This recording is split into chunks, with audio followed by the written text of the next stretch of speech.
relação às alterações que nós temos nos exames de imagem ou as doenças que nós chamamos, eu vou mostrar nesse molde o que seria cada uma das principais alterações.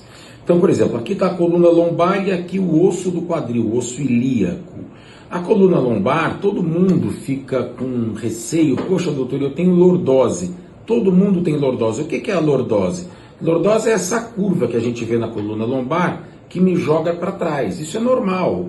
As doenças, normalmente, à medida que nós envelhecemos, você vai perdendo a lordose, a coluna lombar ela vai ficando reta. E isso pode causar bastante dor lombar.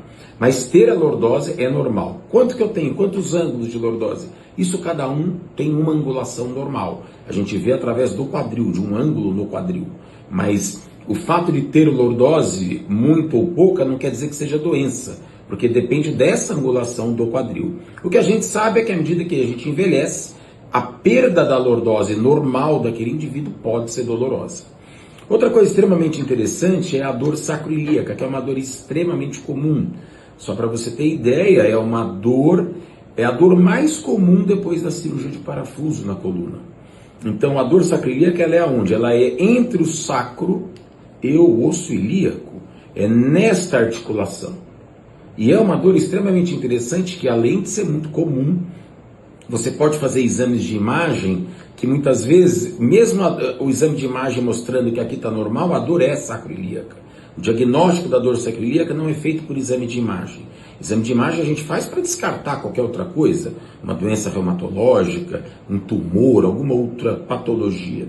Mas normalmente o que vem nos exames de imagem não é tão importante. O importante é você infiltrar.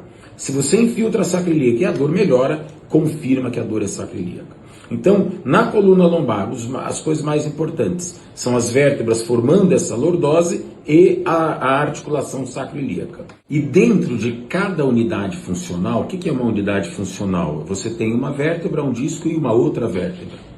Dentro disso você tem as doenças relacionadas principalmente ao disco, que são as protusões de disco, que é o começo de uma hérnia, ou uma hérnia propriamente dita. O que é? Por exemplo, aqui eu tenho um disco intervertebral e essa raiz nervosa tendo espaço para sair, ó. Eu tenho um orifício onde o nervo ele consegue sair da coluna sem estar pressionado, sem estar estenosado o canal. Ou seja, é um nervo que está livre, uma raiz nervosa que está livre. Diferente daqui, onde eu vejo um disco intervertebral e ele saiu do lugar e está apertando o orifício onde a raiz nervosa ela sai. Então isso causa uma compressão por uma hérnia de disco. Então a hérnia de disco é o disco intervertebral, ele sai da sua posição original e comprime a raiz nervosa que está passando próxima a ele. E essa raiz essa compressão dessa raiz dá aquele quadro conhecido como ciático, aquela dor que vai para a perna. E é muitas vezes associada a formigamento, amortecimento de alguma região da perna ou do pé.